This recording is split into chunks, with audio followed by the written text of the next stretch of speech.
हाँ तो hello my dear friends and students, welcome in my study lobby. आज मैं आप लोगों को क्या कहते हैं ये कंपटीशन व्यू से जो क्या ये नंबर सिस्टम बताने जा रहा हूँ। और नंबर सिस्टम जो है इसी पर सारी कैलकुलेशन आधारित है। जितना भी साइंटिस्ट वगैरह है, कोई भी चीज़ हो, सारे जो है नंबर सिस्टम पर ही चलता है। इसीलिए नंबर सिस्टम को समझना हमारे लिए बहुत आवश्यक है। तो नंबर सिस्टम में समझने के लिए मैंने आपको एक बोर्ड पर ग्राफ बनाया है, जिसको कि मैं आप लोगों को अच्छी तरह से इसमें समझाना चाहता हूँ कि ये नंबर सिस्टम है क्या। तो नंबर सबसे पहले हम लोगों को पता है 1 to 100, और इसी के बीच में सारी संख्याएँ आती है, चाहे वो क्या कहते हैं ऋणात्मक हो या धनात्मक हो, या क्या कहते हैं जिसका वर्गमूल निकले वो हो, या जिसका वर्गमूल नहीं निकले वो हो। इस तरह की सारी संख्याएं जो है वो सारे नंबर सिस्टम के अंतर्गत आता है। तो नंबर सिस्टम में सबसे पहले जो है संख्या जो आता है वो आता है हमारा संख्या। ये हमारा संख्या ग्राफ है।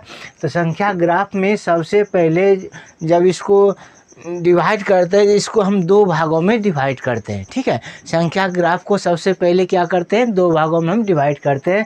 पहला भाग होता है हमारा वास्तविक संख्या, जिसे हम R से डिनोट करते हैं, और दूसरा भाग होता है हमारा काल्पनिक संख्या, जिसे I से डिनोट करते हैं। यानी काल्पनिक संख्या ये जैसे √-1, √-2, √-3, इस तरह की जो सारी संख्याएं होती है वो।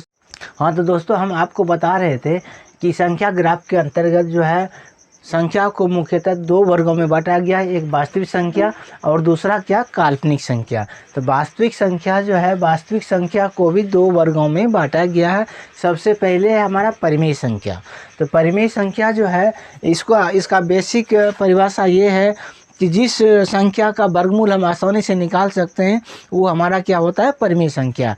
और मैथमेटिकल तौर पर परिमेय संख्या को हम P/Q के रूप में हम लिखते हैं। ठीक है, तो P/Q के रूप में जब लिखते हैं तो P और Q दोनों जो है पूर्णांक संख्या होता है, और दोनों का जो है कोई भी अतिरिक्त क्या कहते हैं गुणनखंड नहीं होता है। यानी जैसे मान लो P/Q के रूप में हम 2/5 को लिए, तो 2 का कोई भी गुणनखंड अलग से नहीं होता, वो स्वयं से कटेगा, और 5 का भी कोई अलग उभयनिष्ठ गुणनखंड नहीं होता है। जो यानी वैसी संख्या जो P/Q के रूप में हो, और P और Q दोनों का जो है कोई उभयनिष्ठ गुणनखंड ना हो, तो वैसी संख्या को हम क्या कहेंगे, परिमेय संख्या। और परिमेय संख्या में एक कंडीशन है कि Q ≠ 0 होना चाहिए। यानी परिमेय संख्या में जो हर है उसका वैल्यू जो है 0 नहीं होना चाहिए, अन्यथा वो परिमेय संख्या नहीं होगा। दूसरा है हमारा अपरिमेय संख्या, यानी वैसी संख्या जिसका कि वर्गमूल हम आसानी से नहीं निकाल सकते हैं, उस तरह की संख्या को हम क्या कहेंगे, अपरिमेय संख्या। एज फॉर एग्जांपल जैसे √2 है, इसका वर्गमूल क्या होता है 1.414 इस टाइप से होता है। जैसे √3 होता है 1.732। तो इस तरह की संख्या का वर्गमूल जो हम आसानी से नहीं निकाल सकते हैं, तो वैसी संख्या को हम क्या बोलेंगे, अपरिमेय संख्या। ठीक है दोस्तों, अब चलते हैं कि परिमेय संख्या जो है, परिमेय संख्या को भी दो वर्गों में रखा गया है। परिमेय संख्या को कितने वर्गों में रखा गया है, दो वर्गों में। दूसरा है, पहला है पूर्णांक संख्या, जिसे I या Z से डिनोट करते हैं। तो यहाँ पर जो है पूर्णांक संख्या जो है वैसी संख्या है जिसका कि वर्गमूल हम आसानी से निकाल सकते हैं। जैसे √4, क्या कहते हैं 9, √16, इस टाइप की संख्या जो है वो हमारे पूर्णांक संख्या के अंतर्गत आता है। और दूसरा है कि भिन्न संख्या। भिन्न संख्या में वैसी संख्या को हम रखते हैं जो कि P/Q के रूप में हो, और P और Q दोनों जो है क्या है, हमारा पूर्णांक है। और यहाँ पर जो है भिन्न संख्या में Q ≠ हमें 0 होना चाहिए, यानी Q का वैल्यू जो है 0 नहीं होना चाहिए। और P और Q दोनों का जो है कोई अतिरिक्त उभयनिष्ठ गुणनखंड नहीं होना चाहिए, तभी वो जो है P/Q हमारा जो है और ये भिन्न संख्या में आएगा। ठीक है दोस्तों, अब चलते हैं पूर्णांक संख्या। तो पूर्णांक संख्या जो है इसको भी मुख्यतः 3 वर्गों में रखा गया है। पूर्णांक संख्या को कितने वर्गों में रखा गया है? 3 वर्गों में। तो सबसे पहले आता है हमारा ऋणात्मक पूर्णांक, यानी जेड माइनस से डिनोट करते हैं, यानी जो जिस संख्या में पहले माइनस का चिन्ह लगा हुआ हो वो हमारी क्या संख्या होगी? ऋणात्मक संख्या होगी, यानी जेड माइनस होगी।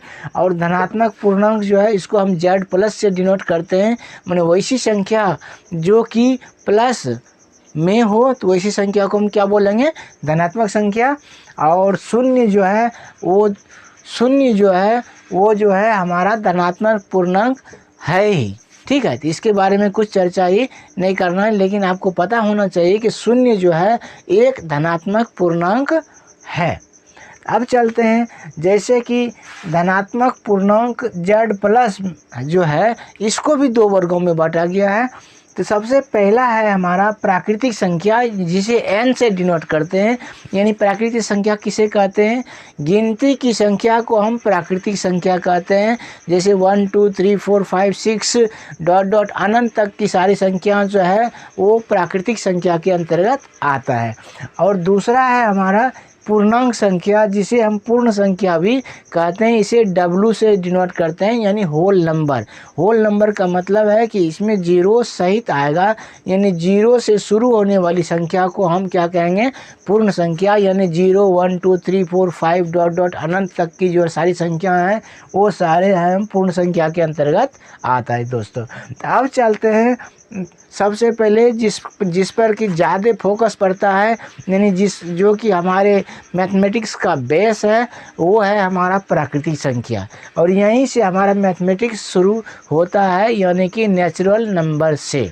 तो नेचुरल नंबर को सबसे पहले समझना ज़रूरी है कि नेचुरल नंबर जो प्राकृतिक संख्या, गिनती की जो सारी संख्याएं हैं वो हमारा प्राकृतिक संख्या है। तो नेचुरल नंबर को भी 4 वर्गों में विभक्त किया गया है दोस्तों। तो पहला है अभाज्य, जिसे हम रूढ़ संख्या भी कहते हैं। तो अभाज्य संख्या किसे कहते हैं?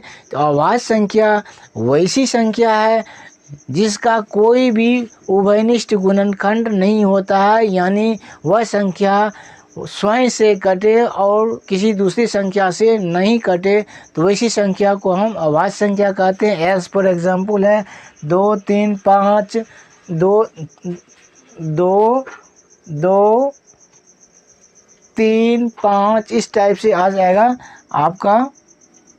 3 भी आ सकता है, 2 3 5 7, हाँ। उसके बाद 11 11 19, इस टाइप की जो सारी संख्या है वो जो है हमारा क्या कहते हैं? अभाज्य संख्या है।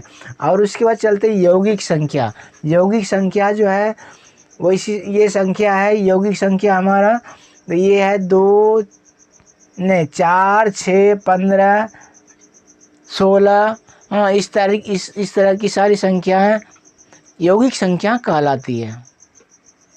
उसके बाद चलते हैं दोस्तों सम संख्या, यानी सम संख्या जो है वैसी संख्या है जो कि 2 से विभाजित हो, वैसी संख्या को हम क्या कहेंगे? सम संख्या। यानी 2 4 6 8 10 12 डॉट डॉट इस टाइप की जो संख्या होगी वो हमारा सम संख्या होगी। और विषम संख्या जो है, जैसे हमारा होता है जो कि 2 से ना कटे, वैसी संख्या को हम क्या बोलेंगे? विषम संख्या। यानी एज फॉर एग्जांपल जो है अभाज्य रूढ़ संख्या जितनी सारी है वो सारे लगभग विषम संख्या के अंतर्गत आता है। जैसे 1 3 5 7 डॉट, इस तरह की सारी संख्या को हम क्या कहते हैं?